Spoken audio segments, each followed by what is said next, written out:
اللهم صل على محمد وعلى آل محمد كما صليت على إبراهيم وعلى آل إبراهيم إنك حميد مجيد اللهم بارك على محمد وعلى آل محمد كما باركت على إبراهيم وعلى آل إبراهيم إنك حميد مجيد اللهم صل على سيدنا ونبينا وشفينا وحبيبنا مولانا محمد صلى الله تعالى عليه وعلى آله وأصحابه وبارك وسلم بلغ العلا بكماله كشف الدجى بجماله حسنة جميع خساله صلوا عليه وآله সম্মানিত মুসলিম কিরাম, মহান আল্লাহ পাক রব্বুল আলামিনের দরবারে অগণিত অসংখ্য শুকরিয়া আদায় করি। যেই মহান রব্বুল আলামিন আপনাকে আমাকে অত্যন্ত দয়া করে মায়া করে পবিত্র জুমার দিনে তিনার মহানগম জুমার নামাজ আদায় করার উদ্দেশ্যে দুনিয়ার সকল প্রকার কাজকর্ম ঝামেলা থেকে মুক্ত করে তিনার পবিত্র ঘর মসজিদে এসে বসার তৌফিক দান করেছেন। এর জন্য সবাই অন্তরস্থল থেকে কালিমাতান শুকরিয়া আদায় করে বলি আলহামদুলিল্লাহ। আল্লাহ রব্বুল আলামিন আমাদেরকে সুস্থতার নিয়ামত দান করেছেন, আমাদের মস্তিষ্ক সুস্থ রেখেছেন, আমাদের শরীরও সুস্থ রেখেছেন এবং নেক আমল করার উদ্দেশ্যে ঘর থেকে বাইরে হওয়ার তৌফিক দান করেছেন। আল্লাহর পবিত্র ঘর মসজিদের ভিতরে এসে কিছু দিনই কথা শোনা এবং বলার তৌফিক দান করেছেন। এর জন্য আরো একবার শুকরিয়া আদায় করে বলি আলহামদুলিল্লাহ। আল্লাহ রব্বুল আলামিন আমাদেরকে মানুষকে দুনিয়াতে পাঠিয়েছেন। এই জগৎ সংসারে আমাদেরকে অল্প সময় দিয়ে তিনি পাঠিয়েছেন। এই দুনিয়াতে আমরা কেউ চিরদিন থাকার জন্য আসি নাই, শুধুমাত্র আল্লাহ তাআলা এই দুনিয়াতে আমাদের পাঠিয়েছেন তার ইবাদত বন্দেগী করার জন্য। কিন্তু এই ছোট সফরে আমরা আমাদের মালিককে ভুলে আছি, আমাদের ধর্মকে ভুলে আছি। আমাদের জন্য যিনি কেঁদেছেন 23 বছর যার চোখের পানি শুকায় নাই, মুহাম্মদুর রাসূলুল্লাহ সাল্লাল্লাহু আলাইহি ওয়াসাল্লাম, সেই মানুষকে আমরা ভুলে আছি। অথচ এই দুনিয়া কিন্তু আসলেই তুচ্ছ। আমাদের কাছে দামি মনে হলেও দুনিয়াটা অনেক তুচ্ছ। যতক্ষণ হায়াত আছে, যতক্ষণ নিঃশ্বাস আছে, ততক্ষণ পর্যন্ত দুনিয়ার দাম আছে। নিঃশ্বাস হায়াত শেষ হয়ে গেলে তখন আর এই দুনিয়ার কোনো কিছু আমার কাজে আসবে না। সব কিছু পড়ে থাকবে, সব কিছু ফেলে, কাজকর্ম ফেলে, রানিং কাজকর্ম যেগুলো আমরা সর্বদাই করে থাকি, যেগুলো করার কারণে আমরা আল্লাহ তাআলার ইবাদত করতে পারি না, আল্লাহর হুকুম পালন করতে পারি না, যদি আজারে এসে যায় সেইগুলো বন্ধ করে, বন্ধ আমার করতে হবে না, এমনি বন্ধ হয়ে যাবে, সেইভাবে চলে যেতে হবে।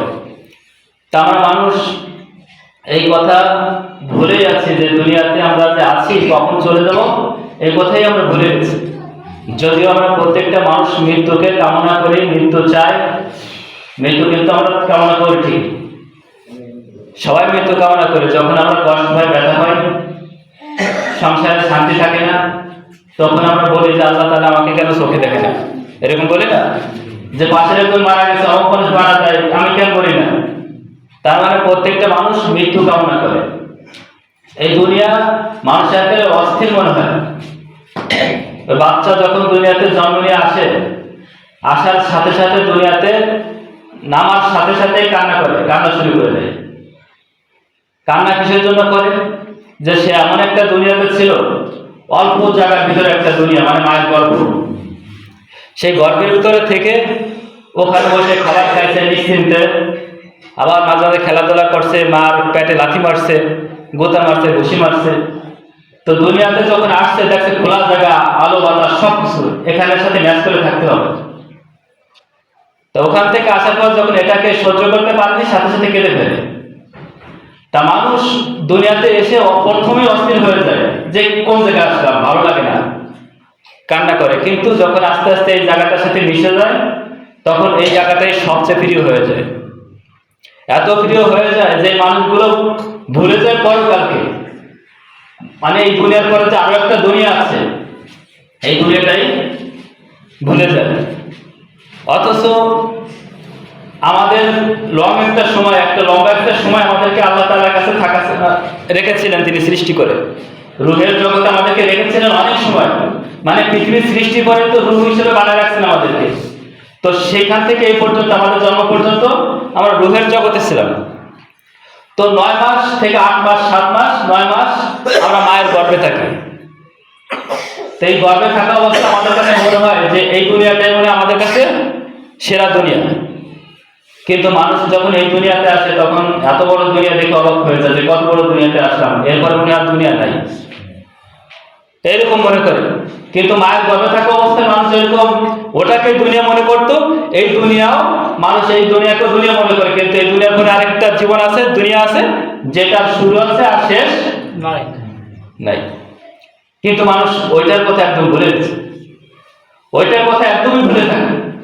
কিন্তু শুধু নিঃশ্বাস আর চোখ দুটো বন্ধ হলে দুনিয়ার জিন্দেগি শেষ হয়ে গেলেই ওই জিন্দেগি শুরু হয়ে যাবে, আর কখনো শেষ হবে না। চিল্লাচিল্লি কান্নাকাটি যাই করো না কেন, কাজ হবে? কাজ হবে না। তো এই দুনিয়াতে এসে মানুষ এমনও নাফরমান হয় যে মুসলমানের সন্তান হয়ে তারা আল্লাহকে বিশ্বাস করে, এরকম মানুষ নাই মনে হয়, আল্লাহকে বিশ্বাস করে না। আপনাদের এলাকায় আমার শোনা কথা একজনের মুখ থেকেই শোনা কয়েকদিন আগে, সে একজনে বলতেছে যে তোমরা যে আল্লাহ তাআলাকে না দেখে সিজদা করো, না দেখে ইবাদত করো, এটা কোন একটা পদ্ধতি? মানে আল্লাহকে দেখে না বিদায় আল্লাহকে মানা যাবে না। বোঝাতে চাচ্ছে কি যে ওনারা যে বাবা পূজা করে বা যে মূর্তি পূজা করে ওটা তো দেখে সামনে রেখে পুজো করতেছে, সেটা করতেছে, এটাই বুঝি ইবাদত, সেটা মনে করে। অথচ ওরা জানে না যে আল্লাহ তাআলাকে ব্যতি রেখে কাউকে সেজদা করাই শিরক। আর এই শিরকটা হচ্ছে আল্লাহ তাআলার কাছে সবচেয়ে বড় জুলুম। তো এরকম বলে যে তোমরা যে আল্লাহ তাআলাকে না দেখে ইবাদত করো, এটা তোমাদের কোন সিস্টেম? এটা মুসলমানের সন্তান বলে। আমার কাছে এই কথা বলার পর বলছি যে আমার পায়ে কি জুতা ছিল না? প্রথমে জিজ্ঞাসা করছি যে সে কি মুসলমানের সন্তান? হ্যাঁ, সে মুসলমানের ঘরে জন্ম নিয়েছে। আমি বলছি তাহলে আপনার পায়ে তো জুতো ছিল নাকি? তো জুতো দিয়ে একটা মারতে পারেন না। যে মুসলমানের সন্তান এই কথা বলে যে তোমরা আল্লাহকে না দেখে যে ইবাদত করো, সৃষ্টিকর্তাকে না দেখে ইবাদত করো, এটা কোনো সিস্টেম হলো? এই যে আমাদের এখন মাঘ মাস চলে, মাঘ মাস পৌষ মাস দুটো শীত, উদাহরণস্বরূপ বলি যে আল্লাহ তাআলা এমন একজন মালিক, তাকে দেখার আশা করেছিলেন কে? মুসা আলাইহিস সালাম। এত আম্বিয়া কেরাম, এত নবী, তাদের ভিতরে কেউ কিন্তু আল্লাহকে দেখার দাবি করে নাই। মুসার সাথে এতটা সম্পর্ক ছিল যে আল্লাহ তাআলা কিছু হলে মুসা আল্লাহ তাআলাকে প্রশ্ন করতেন, জিজ্ঞেস করতেন। তো সর্বশেষে আল্লাহ তাআলাকে বললেন যে আল্লাহ, আমি তোমাকে একটু দেখতে চাই, আমি তোমাকে দেখতে চাই। তা আল্লাহ বললেন যে মুসা, তুমি আজ যা চাও সেটা আমি দিতে রাজি আছি, কিন্তু আমাকে তুমি দেখতে চাও না, আমাকে তুমি দেখতে পারবা না। মুসা নাফরবান্দা কইল আমি তোমার সাথে দেখা করবো, আমার সাথে তোমাকে দেখা দিতে হবে। আল্লাহ বললেন তাহলে চলো তুমি অমুক টাইমে ওই তুর পাহাড়ের কাছে যাবা। ওই তুর পাহাড়ের কাছে যেতে বলছে, দাওয়াত দিচ্ছে, সে কি চলে গেছে তুর পাহাড়ের কাছে। তা আল্লাহ তাআলার একটু তাজাল্লি, একটু নূরের ঝলকা একটু ওই পাহাড়ের উপরে দিছে, সাথে সাথে মুসা আলাইহিস সালাম চোখের সাথে পড়ার সাথে সাথে মুসা তাকে বেহুশ হয়ে পড়ে গেছে। মুসা বেহুশ হয়ে পড়ে গেছে। আর যে তুর পাহাড় সেটা জানেন আপনারা সবাই, পুড়ে ছাই হয়ে গেছে। সুবহানাল্লাহ বলবেন না? এটা জানেন না মনে হয় আপনারা, যে আমরা তো সুরমা লাগাই চোখে, এটা ওই তুর পাহাড়ের ছাই। সুবহানাল্লাহ।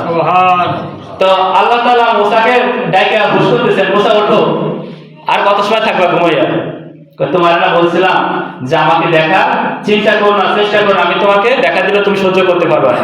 তো মুসা আলাইহিস সালাম দেখতে যে চিন্তা হয়ে গেছে। আর ওরা কি চায়? যে আল্লাহরে না দেখে সিজদা করা, এইটা সিজদা না। আল্লাহকে না দেখে ইবাদত করা ইবাদত না। আল্লাহ এমন একজন মালিক যার নাম যেটা না দেখে শুনে বিশ্বাস করতে হবে, এটাই ঈমান। এটাই ঈমান। ওয়াল্লাযীনা ইউমিনুনা বিল গায়ব ওয়া ইউকিমুনাস সালাতা, আল্লাহ তাআলা প্রথমে বলেন যে তোমরা গায়বের পরে ঈমান আনো। ঈমান আনো মানে কি? যে তোমরা গায়বের পরে ঈমান আনো। সেই গায়ব কারা? আল্লাহ, ফেরেশতা, পরকাল, হাসর, ফুলসিরাত, জান্নাত, জাহান্নাম, এগুলোকে দেখছি নাকি? দেখা যাবে? যাবে না। তো এই গায়বের জিনিসগুলো শুইনা পয়লা বিশ্বাস করতে হবে। যদি তুমি বিশ্বাস না করতে পারো তাহলে ঈমানদার হতে পারবে না, তাহলে ঈমানদার হওয়া যাবে না। এই যে পৌষ মাসে শীত গেল, এমন শীত গেছে, কড়া শীত। কয়জন মানুষ আপনারা শীত দেখতে পাচ্ছেন? কথা দেখা যায় না, শীতটা দেখা যায় না। অথচ দেখেন কাপ শুরু হয়ে গেছে, তত্ত্ব করে কাপ শুরু হয়ে গেছে, মোটা কাপড়, কম্বল, তোষক, হ্যাঁ, ল্যাপ, এরপরে কোট, এই গায়ে দেওয়া আছে, কিন্তু শীতটাকেও দেখতে পায়নি। শীত এমন একটা জিনিস, তাকে অনুভব করতে হয়, দেখা যায় না। আপনি নামার সময় সেই মসজিদ থেকে নামার সময় সিঁড়িতে একটা গুঁতো খেয়েছেন পায়, গুঁতোকে পা ভুলে গেছেন, পা ধরে বসে পড়ছেন, ব্যথা ব্যথা। আপনার ব্যথা দেখে আরেকজনের দিকে হাসতেছে, ব্যাপারটা শরীরে গুঁতো খেয়েছিস, হাসে না? কথা কি? একজন রাস্তায় পড়ে গেছে, আরেকজন মানুষ দেখে হাসি দেখে পড়ে গেছে, এরকম বলে। তা তুমি তো ব্যথা পাওনি, যে পড়ে গেছে গুঁতো খাইছে সে ব্যথা পাইছে। তা যে ব্যথা পাইছে আপনি যদি তার কাছে জিজ্ঞাসা করেন, নাই তুমি কোন জায়গায় ব্যথা পাইছো, যেখানে গুঁতো খাইছে সেখানে দেখাতে পারবে, কিন্তু ব্যথা দেখাতে পারবে না, দেখাও যাবে না। ব্যথাকে অনুভব করা যায় কিন্তু ব্যথা দেখা যায় না। সেরকম ভাবে আল্লাহকে বিশ্বাস করতে হবে। আল্লাহ আছেন, বিশ্বাস করতে হবে। হাজির নাজির আছেন, বিশ্বাস করতে হবে। না বিশ্বাস করলে ঈমান থাকবে। তো কত বড় ঈমানদার মুসলমান ঘরে সন্তান হইয়া উনি বলতে আল্লাহ না দেখে ইবাদত করে, এটা কোনো সিস্টেম হলো নাকি? বেটা তোর কোনোদিন নামাজ পড়া লাগবে না, তুই যে বিশ্বাস নিয়েছিস এই বিশ্বাসের কারণে তোর কোনোদিন জান্নাতেও যাওয়া লাগবে না। কথা বলবে, কোনোদিন জান্নাতেও যাওয়া লাগবে না। তো আল্লাহ তাআলা আমাদেরকে সৃষ্টি করেছেন, আমরা মুসলমান যারা আছি, আমাদের একটা বিশ্বাস, আমাদের চাওয়া যে আমরা যেমনই চলি না কেন, পাপ কাজ করি না কেন, আমি যদি এখন বলি, আপনাদেরকে জিজ্ঞেস করি যে আপনারা জাহান্নামে কে কে যেতে চান, আল্লাহর রহমতে একজনের যদি বলি যে আপনাকে ৫,০০০ টাকা দিচ্ছি, আপনি আতস্য করেন জাহান্নামে আপনাকে পাঠাবো, কেউ আতস্য করবে নাকি?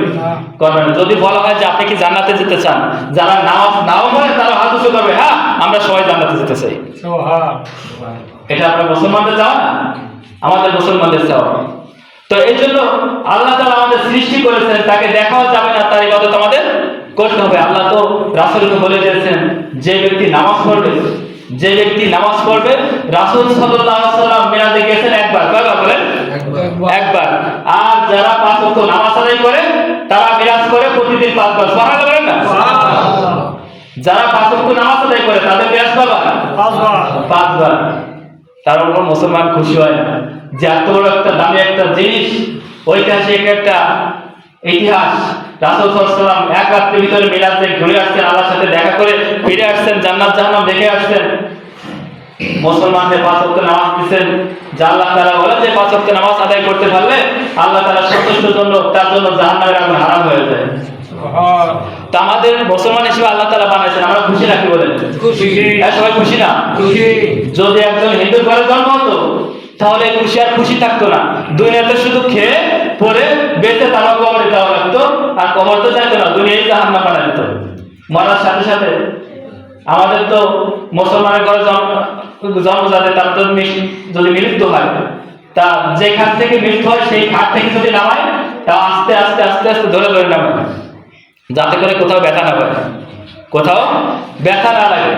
কারণ কি, তার দেহটা আছে, তার জানটা কিন্তু আল্লাহ নিয়েছেন, দেহ কিন্তু সেই দামি দেহ আছে, তো ব্যথা না পায় সেই কারণে আমরা আস্তে আস্তে নামাই। যদি মৃত্যু হওয়ার পরে হাত অঙ্গ প্রত্যঙ্গ ব্যথা থাকে আস্তে আস্তে টেনে টেনে দেয়, আর ওদের দ্বারা ওই সমস্ত নাই।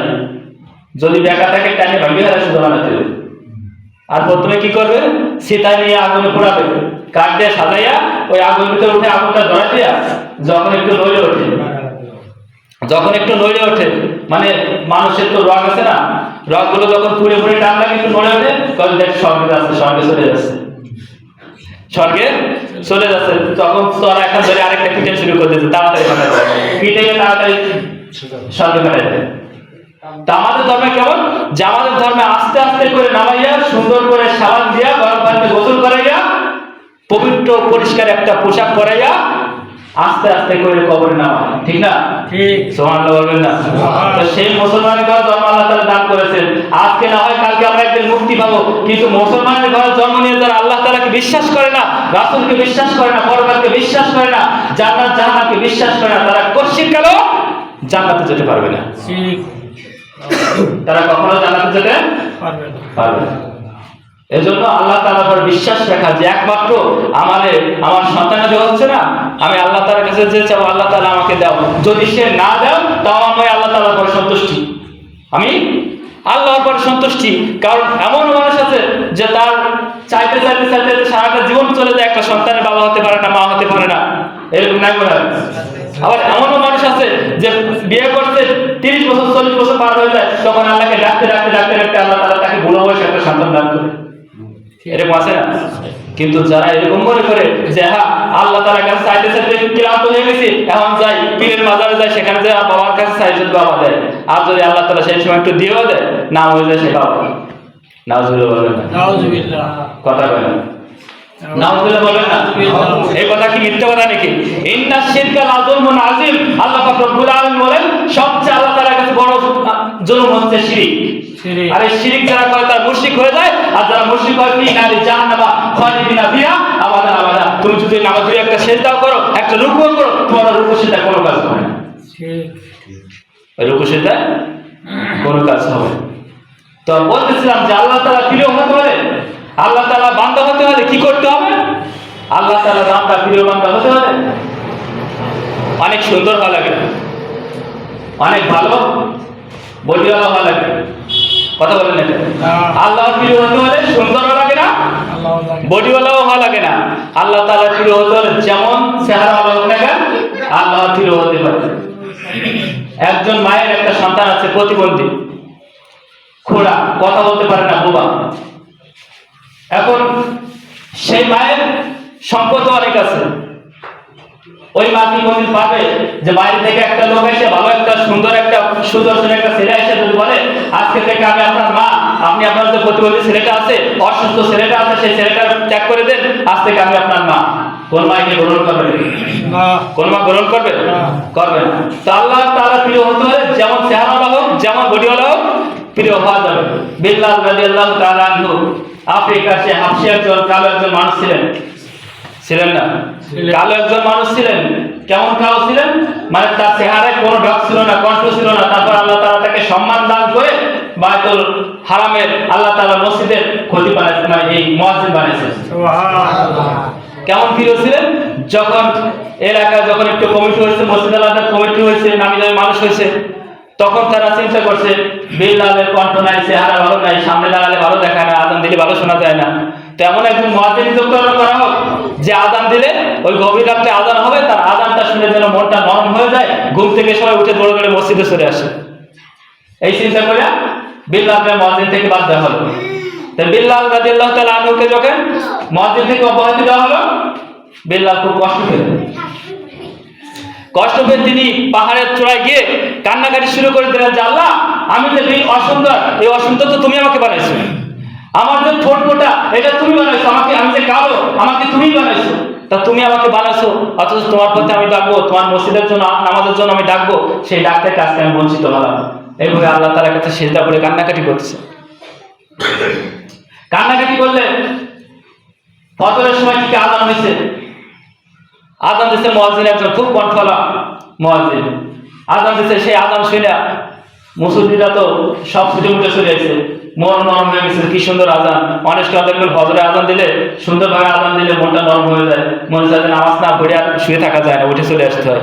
আর দ্বিতীয়ত হচ্ছে ফজরের সময় সবার মনটা একটু নরম হয়, প্রত্যেকটা মানুষের একটু মন নরম হয়ে যায়। ওই মৃত মা বাবার কথা একটু মনে পড়ে, পুরনো ইতিহাস মনে পড়ে, শৈশবের কথা মনে ওঠে, অনেক কষ্ট লাগে, মনটা হালকা হয়ে যায়। তা সেরকম ভাবে আযান শুনে সবাই মসজিদে চলে আসছে। অন্য দিনের মতন আযান শুনে আস্তে আস্তে ওযু করতে করতে অনেকে জামাত তরক হয়ে যায়, অনেকের আপনার তাকবীরওয়ালা ছুটে যায়, 1 রাকাত 2 রাকাত ছুটে যায়। কিন্তু আজকে আর রাত হয় না, আজকে আর সুবহ সাদিক হয় না, রাত হয় না। তা আল্লাহ তাআলা জিবরাইল যে পাঠাই দিলেন রাসূলের কাছে, যে বন্ধুরি কও যে বিল্লাল যে কান্দা শুরু করছে, এই কান্দা ঠেলে আজকে আর সূর্য উঠাই বন্ধ হয়ে গেছে। সুবহানাল্লাহ করেন। সেই কান্দা চোখের পানির কারণে সূর্য উঠা বন্ধ হয়ে গেছে। বিল্লালকে খোঁজা শুরু করছেন রাসূল সাল্লাল্লাহু আলাইহি ওয়াসাল্লাম। খুঁজতে খুঁজতে দেখেন অমুক জায়গায় যেখানে প্রায় সময় যেতেন সেখানে খুঁজে দেখেন সেখানে বসে সিজদা করে কান্নাকাটি করছেন। তা আল্লাহ রাসূল সাল্লাল্লাহু আলাইহি ওয়াসাল্লাম বিল্লালের মাথায় হাত দিয়ে উঠেছেন, বিল্লাল তুমি যে আল্লাহ তাআলার কত প্রিয় যে আজকে তোমার জন্য পুরো রাতটাকে অফ করে দেওয়া হয়ে গেছে। তুমি যদি আযান না দাও তাহলে আর ভোর হবে না, তুমি যদি আযান না দাও তাহলে আর শুভ সাদিক হবে না, এই আসমানে আর সূর্য উঠবে না। তা বিল্লাল রাদিয়াল্লাহু তাআলা আনহু কালো থাকার পরেও আল্লাহ তাআলার এত প্রিয় ছিলেন। তো আল্লাহ তাআলার প্রিয় হতে হলে যে কোনো মানুষ হতে পারে, শুধু তার জন্য একটু ডাকা, তাকে একটু ফেরান তুলে একটু ডাকা, চোখের পানি ফেলা। আজকে আমরা তো কান্না ভুলে গেছি আল্লাহ তাআলার জন্য কান্না ভুলে গেছি। গতবার রমজানের সময় তাহাজ্জুদ নামাজ পড়া সেহরি খাওয়ার আগে একটু কান্নাকাটি করছি মসজিদে বসে। তা মনে করেন মহল্লা থেকে খাবার নিয়ে আসলে উনি আর কান্না শুনে উনি আর ওনার স্ত্রী মানে বোবাই ধরছে। বোঝেন কথা, বোবাই ধরে না, বোবাই ধরছে নাকি হুজুর, আপনার কি বোবাই ধরছে নাকি? আর আমি মনে মনে হাসতেছে যে মুসলমান, কিন্তু সেও কিন্তু একজন মুসলমান, কিন্তু আল্লাহ তাআলার কাছে মুনাজাত করে কাঁদতেছে, সে ভাবছে বোবাই ধরছে। তার মানে আমরা বুঝিও না যে আল্লাহ তাআলার কাছেও কিন্তু কাঁদতে হয়, আল্লাহর কাছে যে কাঁদতে হয় এটা আমরা বুঝি না। আমরা শুধু চিন্তা করি সংসারের চিন্তা, আমাদের কাঁদতে হবে, স্ত্রীকে দুঃখ দিলে কাঁদতে হবে, ছেলে মেয়ের কষ্ট দিলে কাঁদতে হবে, কিন্তু আল্লাহর ভালোবাসায় কাঁদতে হবে এটা আমরা জানি না। অথচ আল্লাহ তাআলার জন্য যদি কাঁদা হয়, চোখের পানি ফেলা হয়, আল্লাহ তাআলা বলেন যে এই বান্দাগুলো আমার জীর্ণ শীর্ণ ক্লান্ত বান্দাগুলো, এরা যদি জীবনের শেষ সময় আসে আমি আল্লাহ তাআলার কাছে কেঁদে যদি বলতে পারে রব্বানা যালামনা আনফুসানা ওয়া ইল্লাম তাগফির লানা ওয়া তারহামনা লানাকুনান্না মিনাল খাসিরিন। হে আল্লাহ, সারা জীবন নফসের উপরে জুলুম করেছি, অত্যাচার করেছি মাওলা, এখন আমি দুনিয়ার সবাইকে চিনে নিয়েছি, তোমার কাছে ফিরে এসেছি মাওলা, তুমি আমাকে মাফ করে দাও, আমাকে মাফ করে দিয়ে তোমার আপন করে নাও। আল্লাহ তাআলা বলেন আমি ওর চোখের পানির দামে ওর জীবনের গুনাহগুলো আমি মাফ করে দেব। সময় কত?